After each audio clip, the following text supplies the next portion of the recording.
ada tujuan lain, dia membeli kembali sahamnya itu supaya bisa memperbaiki harga saham di bursa ya. Kalau misalkan sahamnya itu stuck gitu ya, nggak naik gitu kan, seolah-olah nggak laku gitu ya. Jadi kita kadang beli lagi terus nanti akan dijual lagi supaya terjadi pergerakan gitu ya, jual beli sehingga harga sahamnya itu bisa naik gitu ya.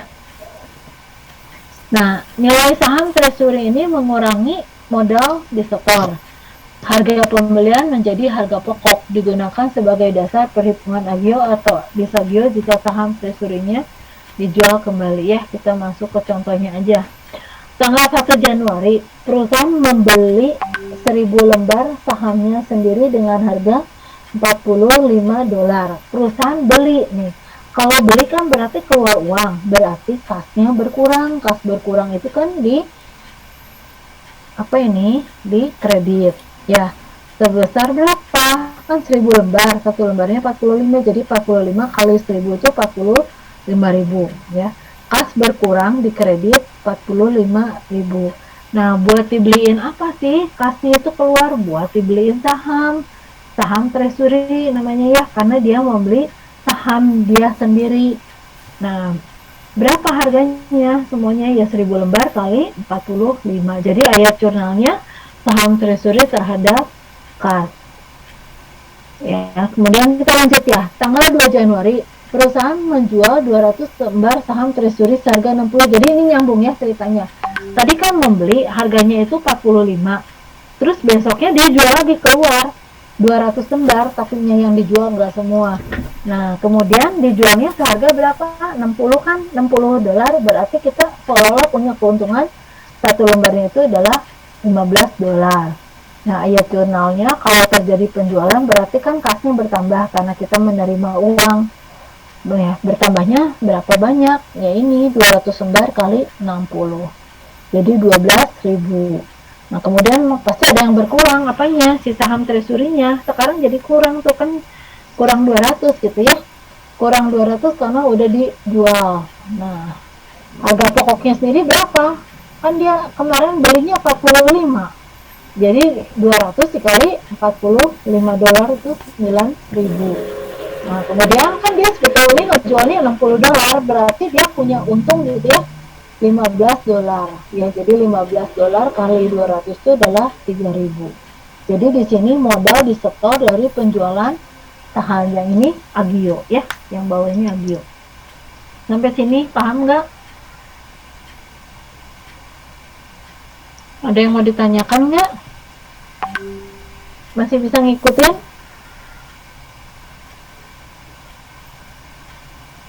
Masih ya, kita lanjut ya. Tanggal 3 Januari, perusahaan menjual 200 lembar saham lagi, treasury seharga 40. Nah, tanggal 3-nya perusahaan menjual lagi. Nah, kalau menjual kan berarti kita nerima uang ya. Berapa terima uangnya? 200 dikali $40 ya. Jadi berapa? 8.000 ya. Kita nerima uang berarti kasnya bertambah, kas bertambah itu di debit ya. Nah, kemudian kita jangan lihat dulu deh yang di sini, yang modal disetornya jangan dilihat dulu. Kasnya kan berarti nambah 8.000. Nah, sedangkan saham treasury-nya berkurang. Betul nggak? Kan udah dijual lagi. Nah, berkurangnya senilai berapa? Berkurangnya kan 200 lembar. Nah, seharganya berapa? Seharganya bukan 40 tapi 45 ya. Betul nggak? Kan dia belinya harganya 45 tapi dijual dengan harga 40, berarti kan dia rugi. Berarti saham treasury-nya berkurang 9.000. Nah, kemudian ini kan selisihnya, kerugiannya lah gitu ya. Dari 200 lembar itu kan satu lembarnya kita rugi $5 ya, karena kita kan belinya 45 dijual dengan 40, rugi tuh $5 untuk satu lembar. Jadi $5 dikali 200 lembar itu 1.000 ya. Nah, ini modal disetor dari penjualan saham.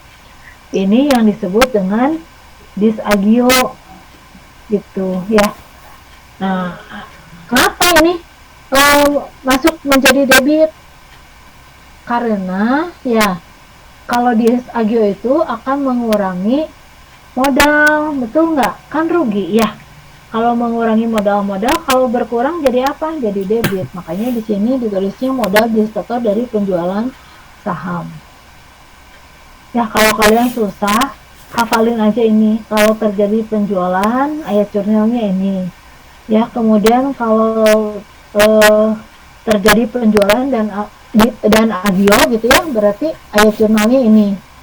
Kalau disagio berarti ini ayat jurnalnya. Dihafalin aja kalau misalkan susah gitu. Ya. Ada yang mau tanya enggak? Saham treasury? Enggak ada, ini enggak ada yang nanya. Saya lanjut ya. Nah, sekarang pemecahan saham. Dengan pemecahan saham atau stock split, jumlah saham bertambah banyak, namun harga per lembarnya berkurang dengan perbandingan yang sama. Contohnya nih, PTX memiliki 10.000 lembar saham dengan nilai nominal 100. Kemudian melakukan pemecahan 5:1. Artinya, satu lembar saham itu nanti akan dipecah menjadi 5 lembar. Itu ya otomatis nilai nominalnya juga akan berkurang. Kan satu lembarnya itu 100 dolar.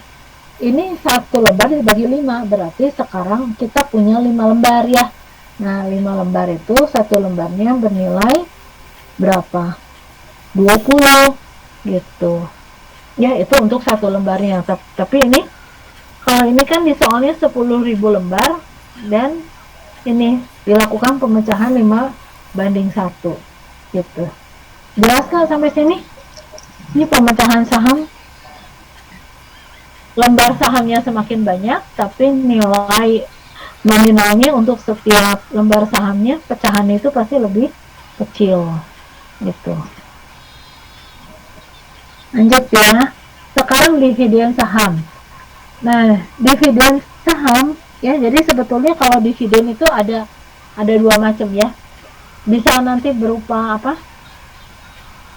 Uang, atau bisa juga berupa saham. Jadi kayak laba gitu ya, nanti dibagiinnya tuh bukan dalam bentuk uang tapi dalam bentuk saham. Itu yang disebut dengan dividen saham ya, merupakan pembagian laba dalam bentuk dividen. Penerbitan dividen saham yang melebihi nilai nominal dicatat sebagai agio.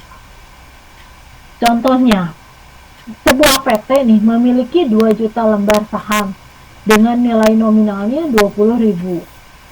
Ya, dia punya 2 juta lembar saham, nilai nominalnya 20 dolar gitu ya. Nah, kemudian pada tanggal 15 Desember diumumkan dividen saham sebesar 5%. 5% itu dari 2 juta ya, atau 100.000 lembar. Itu akan diterbitkan pada tanggal 10 Januari. Jadi dia bilang nih, itu lagi tanggal 15 dia ngomong si perusahaannya, semua ya nih yang punya saham, nanti tanggal 10 Januari nih saya akan membagikan dividen tapi dalam bentuk saham gitu ya, nanti tapinya tanggal 10 Januari. Nah, harga pasar saham pada tanggal pengumuman adalah 31. Nah, sekarang buat ayat jurnalnya, dividen sahamnya 3.100.000. Nah, ini mengikuti harga ini, harga pasar saham pada tanggal pengumuman 31 ya. 31 dolar dikali dengan 100.000 jadi 3.100.000 ya. Nah, kemudian dividen saham yang dapat dibagikan adalah 2 juta gitu. Ini dapat dari mana ini?